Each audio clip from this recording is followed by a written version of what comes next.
Hoy las cámaras del proyecto cultural Se puede cambiar el mundo se han acercado a las modernas dependencias de los teatros del Canal, en el popular barrio madrileño de Chamberí, para charlar con su conocido director artístico, Albert Boadella, quien ha tenido la amabilidad de aceptar nuestra invitación para participar en la primera entrevista de nuestro programa de actividades culturales, cuyo título precisamente es la pregunta: ¿se puede cambiar el mundo? Veamos lo que opina Albert Boadella.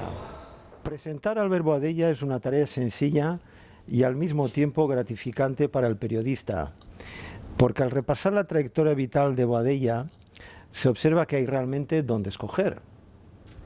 Empresario teatral con poco más de 20 años de edad, actor, director de escena, dramaturgo, creador de 30 éxitos teatrales, preso político, fugitivo carcelario, icono de la libertad de expresión, aclamado en Europa y en América, director y guionista de televisión, escritor de memorias, autor de ensayos, profesor de teatro, premios varios, padre mediático impulsor de Ciudadanos, el partido político de moda en España y director artístico de los teatros del Canal de Madrid y del Teatro San Lorenzo del Escorial.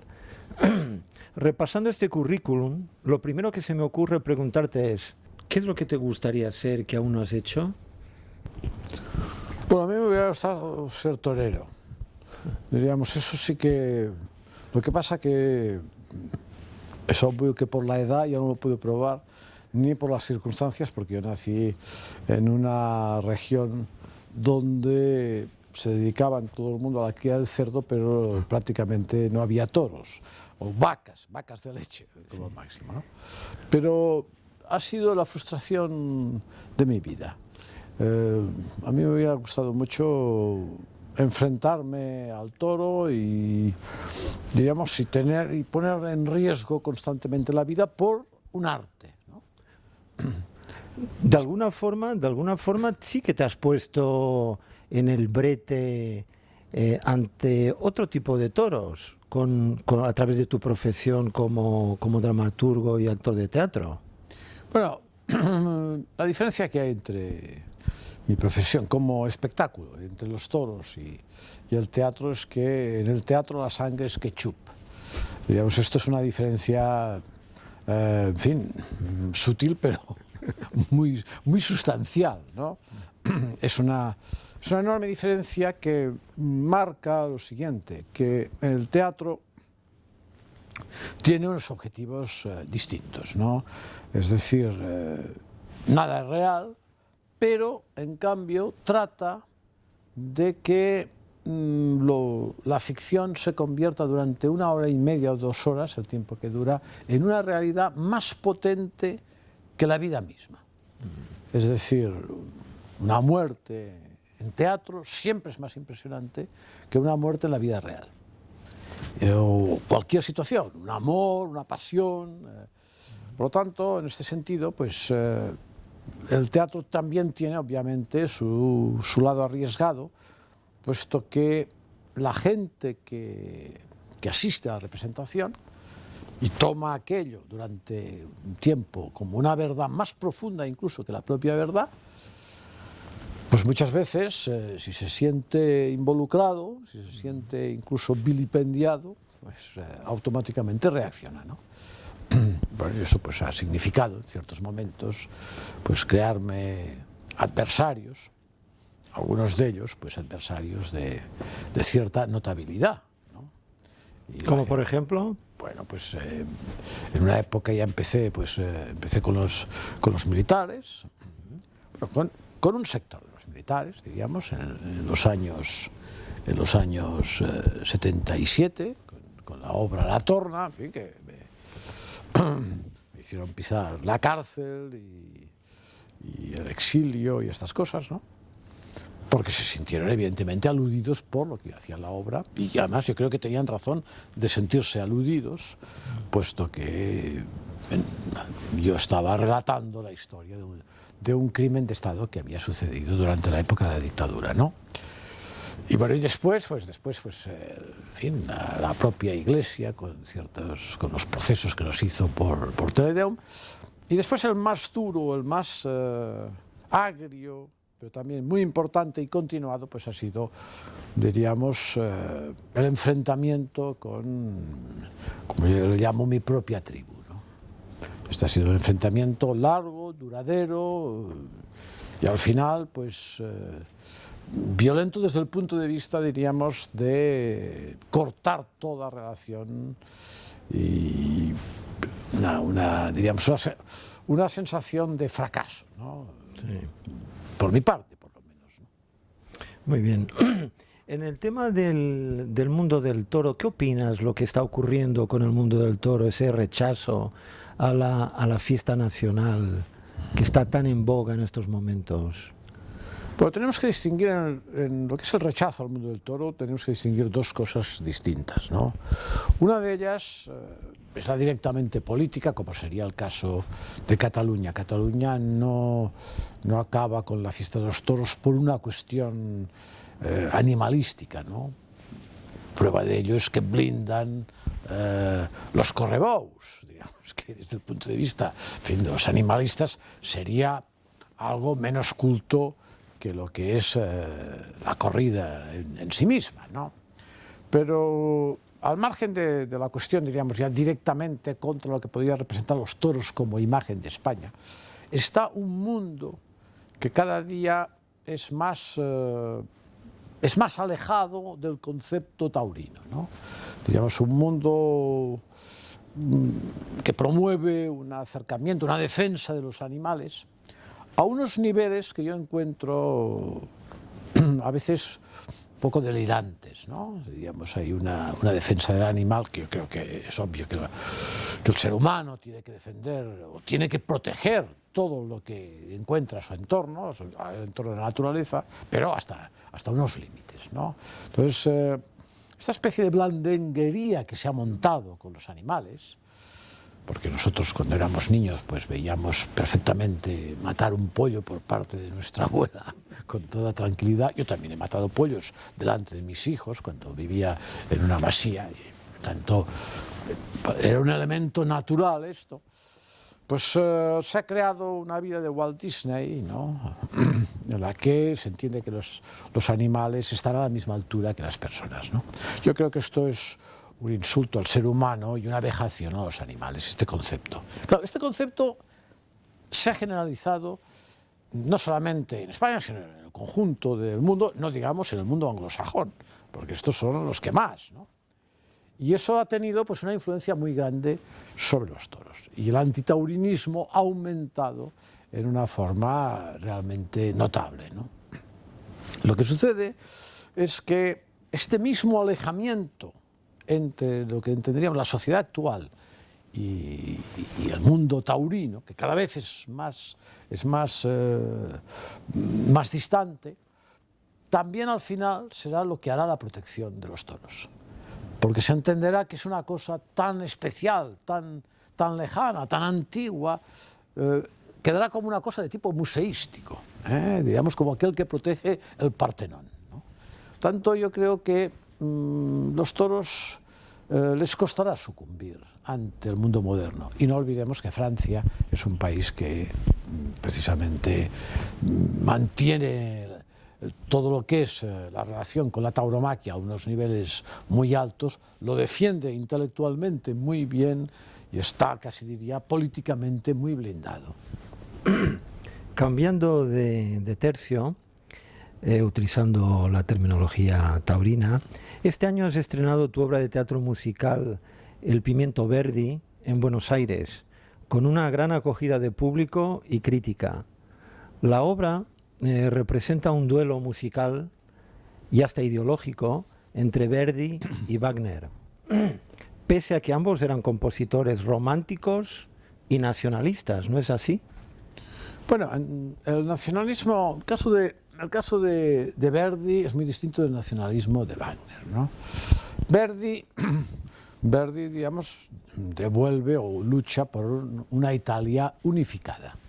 unificada porque Italia tiene Austria en aquel momento, ¿no? Por lo tanto, es un país que en cierta medida está invadido, está dominado por otro país. Por lo tanto, es natural que cuando hay este dominio, digamos, directo de otra administración política, pues haya una reacción natural en los ciudadanos del lugar, ¿no? Y por tanto Verdi es un hombre muy implicado en este retorno, el resurgimiento, ¿no?, de la Italia, de la Italia unida, ¿no?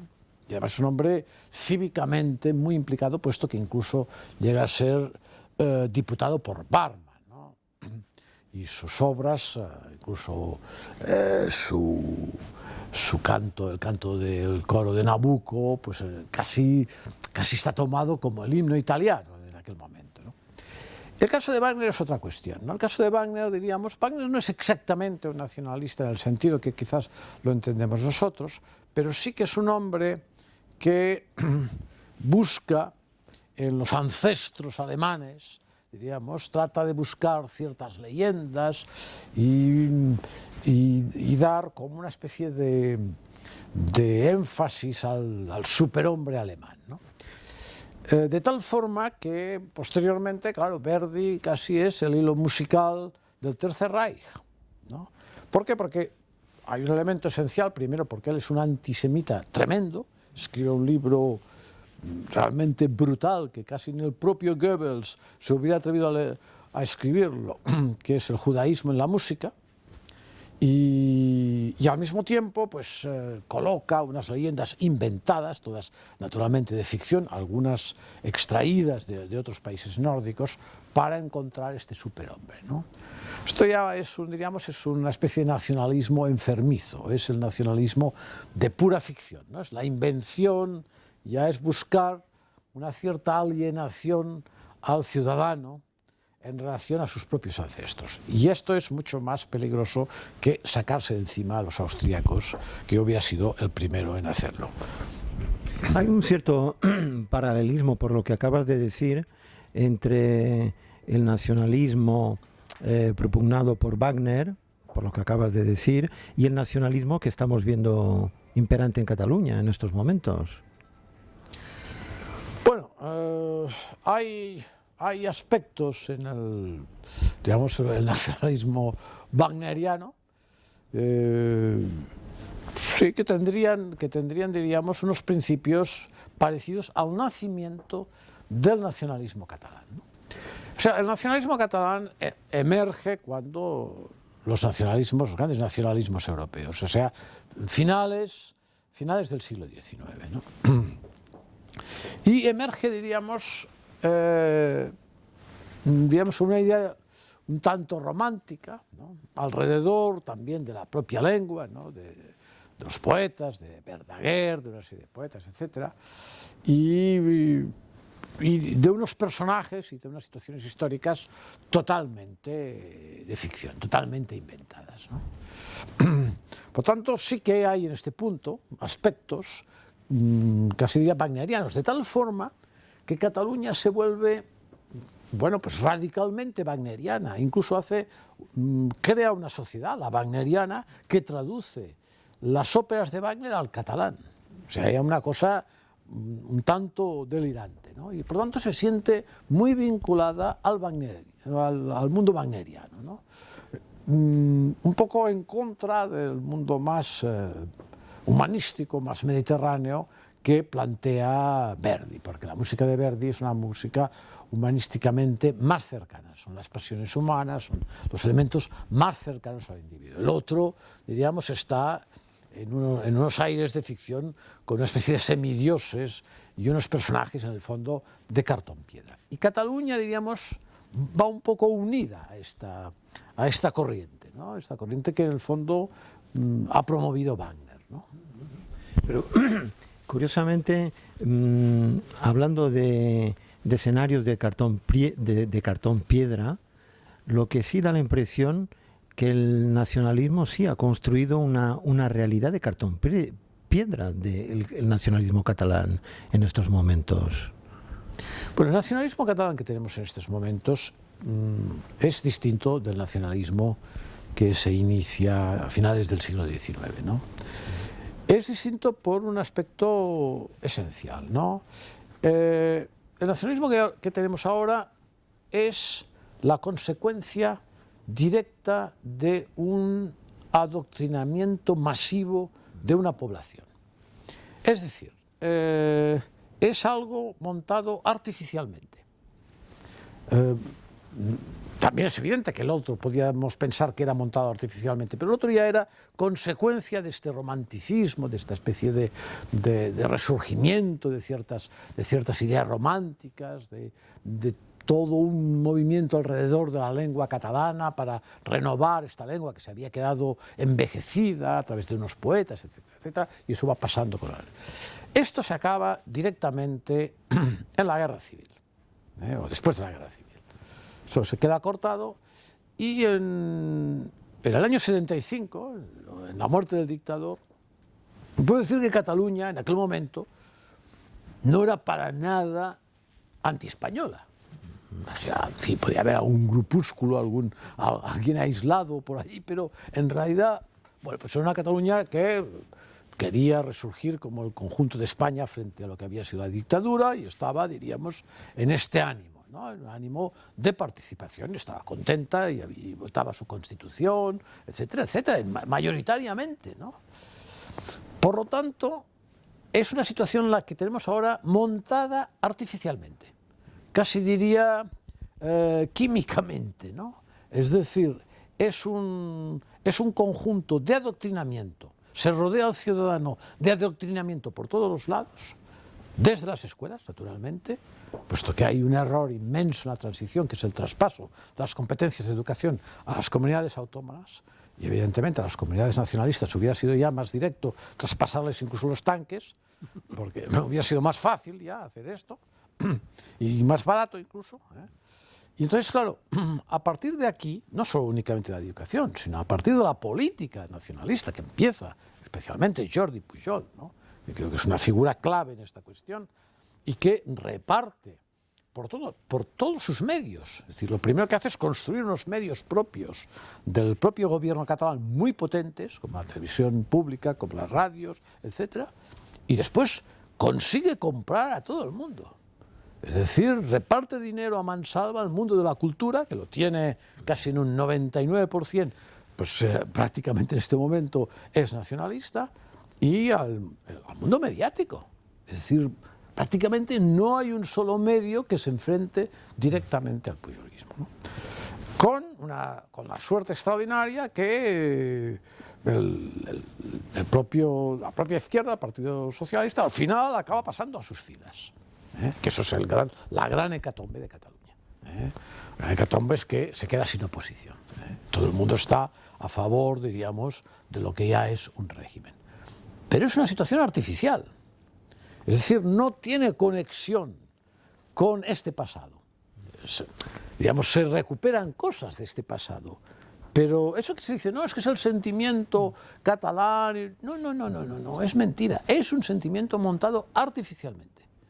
Porque en el año 75 este sentimiento estaba, en un sitio muy discreto. A la gente, pues sí, le gustaba pues, ver la bandera catalana en un balcón o en un ayuntamiento, pero pequeñas cosas que las encontraríamos, pues, en Murcia o en La Rioja, ¿no? Sí, sí. Por tanto, esto hay que tenerlo en cuenta porque yo creo que la percepción del resto de los españoles es errónea en este sentido, porque lo une a un antiguo movimiento, y no es así. Para ti, ¿ha sido una sorpresa que se descubriera los chanchullos de la familia Pujol? Hombre, para mí la sorpresa ha sido esencialmente las cantidades, no los chanchullos. Los chanchullos no han sido porque, en fin, se ha mostrado de forma patente a través de obras que yo coloqué en el escenario, ¿no? Yo hice 3 versiones de Obú. En la primera ya se hablaba de chanchullos. Estoy hablando, él hacía 9 meses que estaba en la Generalitat. pero ya se hablaba de chanchullos, porque yo al personaje lo tenía calado, además lo conocía. En el segundo Ubu ya era directamente, porque ya aparecían niños con unas maletas, sus niños, con unas maletas llenas de billetes, que se abrían allí, se les caían y el padre tenía que recogerlos, se ponía también algún fajo en el bolsillo y decía, estos niños hay que vigilarlos, etc., ¿no? Tanto estaba claro que yo estaba convencido de que Jordi Pujol era un impostor, ¿eh? Y vamos, y puedo decir un manguis, ¿no?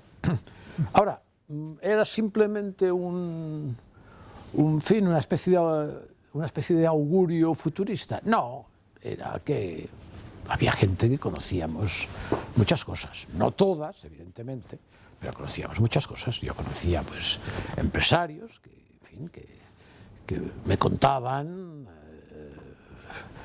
los porcentajes que tenían que dar, ¿no? Correcto. Es decir, que conocía empresarios pues, que decían que si les hacían una inspección en unos vertidos, si se la hacían antes o después de los vertidos según lo que pagaba.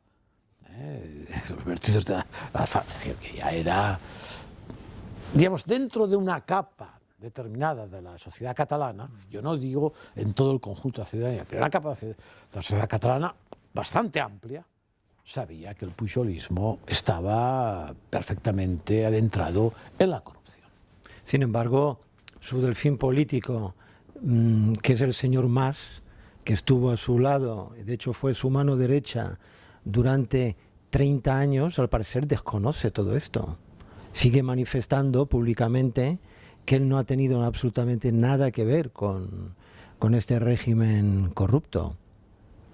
Bueno, Mas, diríamos, es un hombre de, digamos, de menor dimensión que el propio Pujol, ¿no? Mas es un hombre acomplejado, sin duda alguna, acomplejado porque, tal como nosotros hacíamos en el Ubu, le robaba la silla de Pujol, y siempre llegaba Pujol y decía, ¿quién me ha robado la silla? Y entonces decía, el señor Mascardat. El señor Mascardat, Mascardat en catalán, Mascardat quiere decir me has jodido, ¿no? El señor me has jodido, ¿no? Entonces Pujol se indignaba de ello, ¿no? ¿Qué significaba eso? Bueno, pues que este hombre era un hombre de estos, un segundón de estos que quiere tomar, digamos, el trono a su jefe, pensando que incluso es mucho mejor, ¿no? Porque él debía pensar, en fin, que Pujol era un hombre demasiado, tenía un populismo demasiado zafio, ¿no? Y él debía pensar que estaba en una altura, en una categoría intelectual superior, ¿no? Entonces, cuando él no puede sucederle directamente, eso para él es terrible. El tener que aguantar ahí detrás, tiene que comerse el tripartito y todas aquellas cosas, y después tiene que montar un número, este hombre, ¿no? Tiene que montar un número porque observa que Pujol, pues como en el fondo diríamos, es medieval, pues quiere colocar a su hijo. Y por lo tanto, él está simplemente como un hombre de cartón piedra metido allí, pero que es un peón al cual después meterá al rey. Entonces él hace el gran número y se inventa toda esta dimensión nacionalista, separatista, para mostrar, digamos, su protagonismo, ¿no? Es propio de una persona acomplejada, de una persona en el fondo, con pocas luces. Pocas luces, y se ve por los acontecimientos actuales, sus pocas luces. Yo creo que él ha estado absolutamente tan implicado como Jordi Pujol. No sé si en las cantidades, diríamos, pero sí que en lo que es la trama, casi diría mafiosa, porque es una trama mafiosa, porque el caso de Jordi Pujol es mafia, porque es la familia, es el conjunto de la familia, la cosa nostra, ¿no? Además, como en catalán, la cosa nostra. Y la caixa nostra. Por lo tanto, estoy convencido que él está en las mismas situaciones. En este momento, blindado todavía por su cargo, pero el día que caiga de su cargo, pues le caerán encima, como le han caído al otro, pues los tribunales. Como hombre de teatro, experto en géneros teatrales, ¿con qué género teatral definirías la situación actual de Cataluña? Bueno,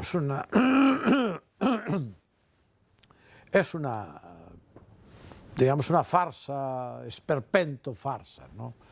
Estamos en...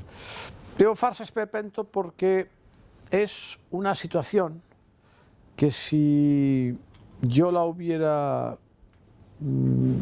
realizado hace 20 años, incluso menos, hace 10 años, pues nadie se la hubiera creído, ¿no?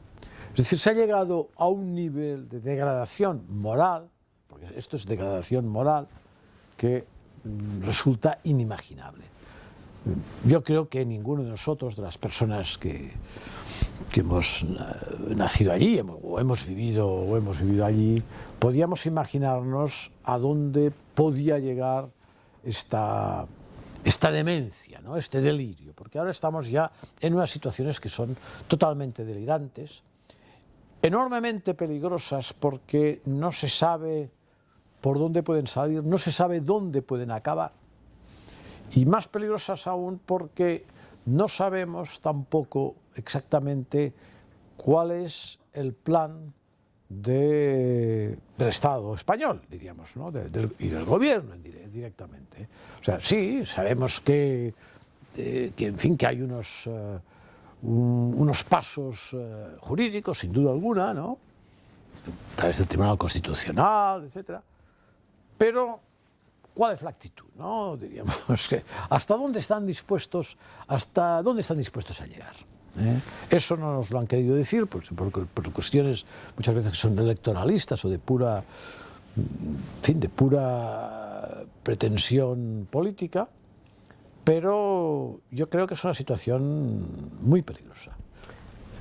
Simplemente lo primero de ello porque han dejado de gobernar. Es decir, ahora Cataluña es una región sin gobierno en el sentido de las cosas esenciales que interesan a la gente realmente, en fin, que son pues, el trabajo, la sanidad, todas esas cosas funcionan mecánicamente, ¿no? Pero funcionan sin gobierno. A menudo comentas que el problema político de Cataluña es un problema sanitario, más que político. ¿De qué enfermedad estamos hablando? ¿Tiene cura esta enfermedad? Bueno, vamos a ver. Yo siempre he creído que los colectivos humanos enferman como enferman las personas, ¿no? De la misma forma. Digamos, hay unas epidemias, ¿no? Cataluña, evidentemente, vive una epidemia que es esencialmente a través de lo que ha sido una inducción paranoica, ¿no? Que es la patología más fácil de inducir a los ciudadanos, ¿no? Es decir, el enemigo externo, enemigo común externo, que digamos es el que nos impide a nosotros todas las grandes cosas que tenemos que hacer, ¿no? Eso no es nuevo, lo han utilizado multitud de gobernantes, ¿no? Y tiene pues una eficacia importante, ¿no? Sobre todo porque cuando el enemigo es real, no es paranoico, no es paranoia. Diríamos que Polonia, por poner un ejemplo, si entrara en una cierta paranoia con los rusos, diríamos que tiene unos atenuantes Polonia en relación a Rusia, ¿no? Porque realmente Rusia ha sido por Polonia algo terrorífico, ¿no? Pero en el caso de Cataluña, debemos pensar que España y que Madrid, ¿no? Que cuando un ciudadano de Madrid se levanta ya está pensando a ver qué putada hará a los catalanes. Claro, esto es paranoia pura, ¿eh? Y eso lo tiene un porcentaje muy alto de catalanes. Por tanto, están enfermos. ¿Cómo quitar esa enfermedad? Yo creo que Cataluña durante estos años, durante estos últimos 35 años, no ha tenido relación con lo que sería el Estado, porque ha tenido un intermediario, además un intermediario contrario al Estado. Es decir, que la imagen que ha tenido el Estado es una imagen negativa, de enemigo, pero no ha sabido con quién se las tenía. Claro, España no son las Islas Caimán. España es un estado importante en Europa y en el mundo, un estado que cuenta y que, claro, un estado tiene unas estructuras, pues tiene unas estructuras sólidas.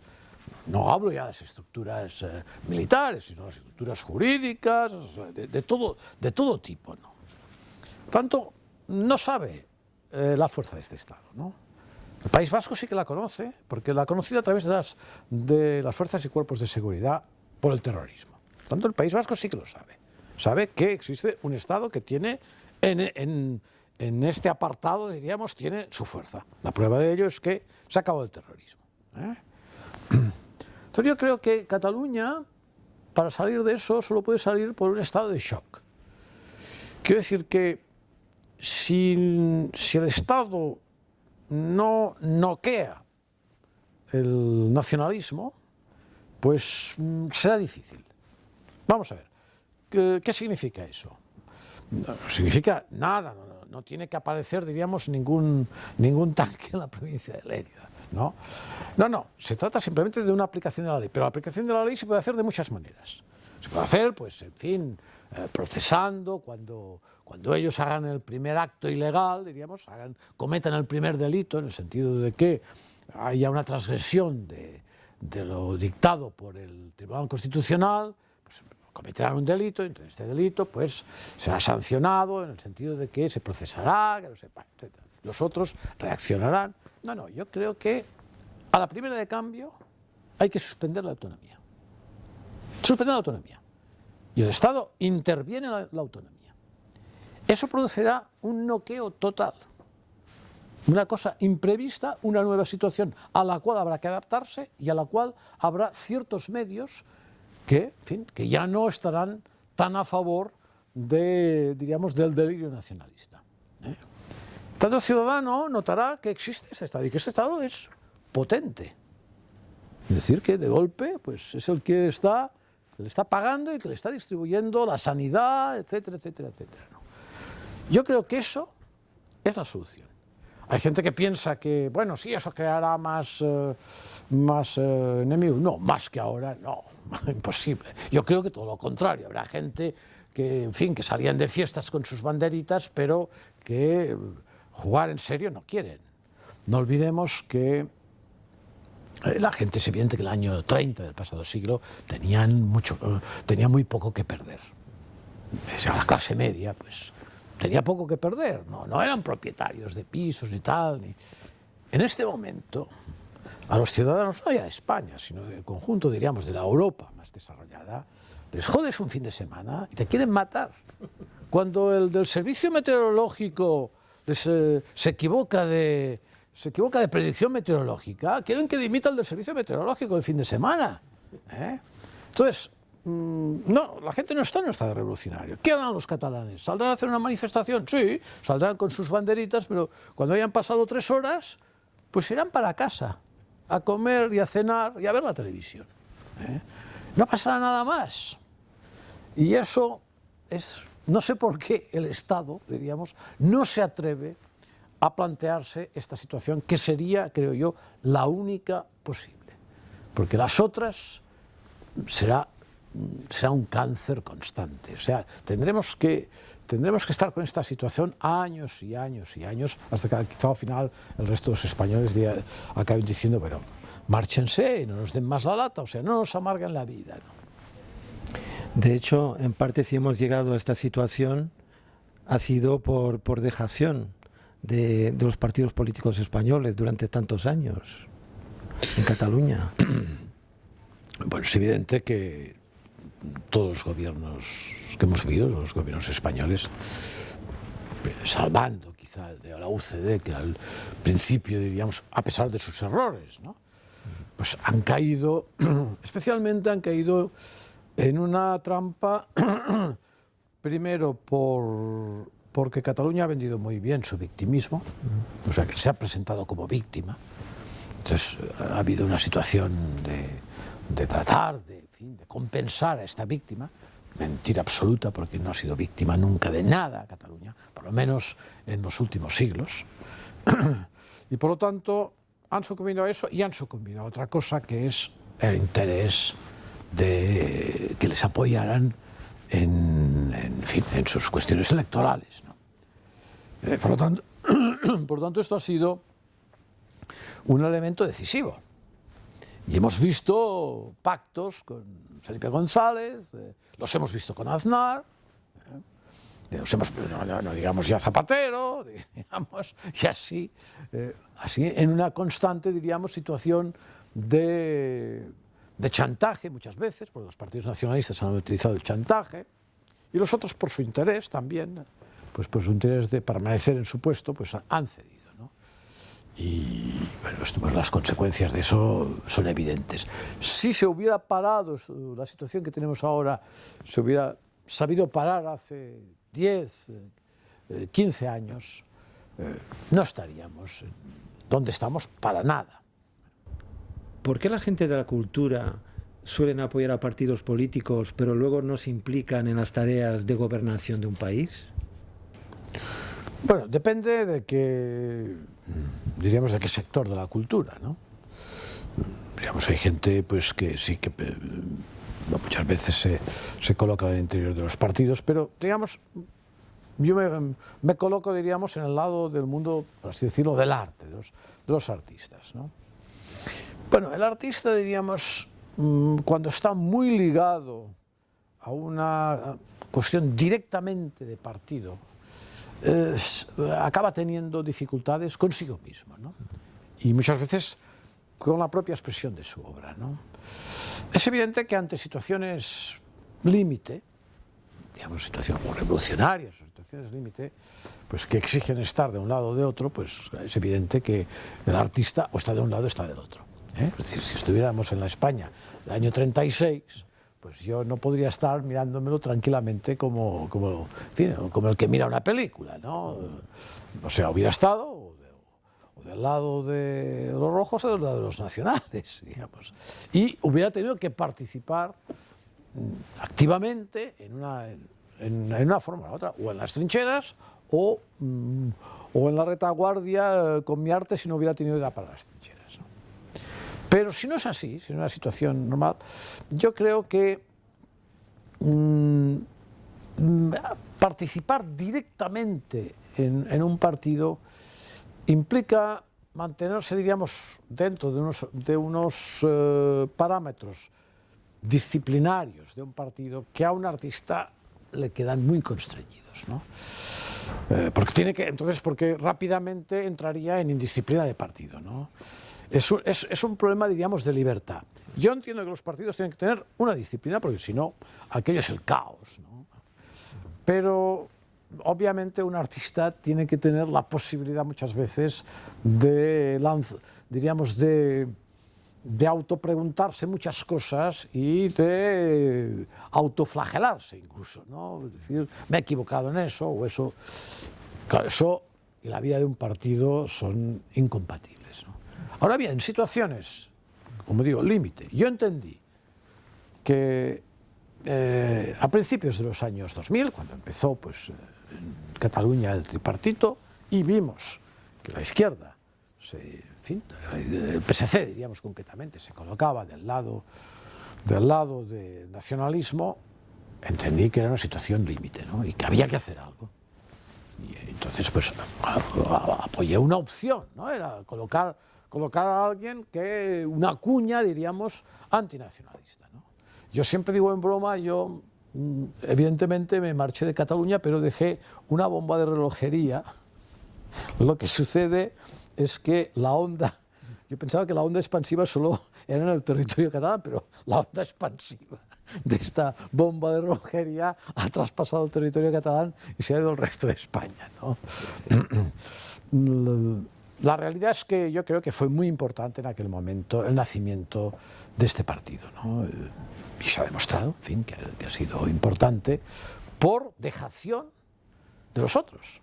Porque lo que hizo Ciudadanos lo hubiera podido hacer el PSC, lo hubiera podido hacer el PP en Cataluña. Y por dejación de ellos tuvimos que hacer esta acción. Pero después yo, diríamos, he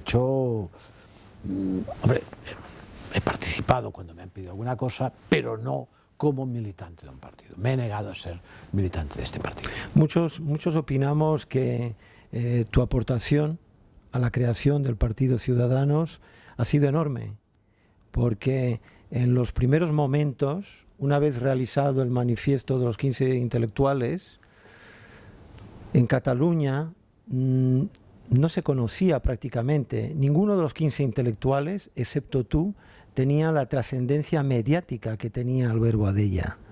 Entonces, recuerdo perfectamente que en los primeros años, los 2 primeros años de la creación de Ciudadanos, cuando hablábamos de Ciudadanos nadie sabía lo que era. Todos me decían, el partido de Boadella. Era algo muy, muy chocante y por otra parte muy, muy real.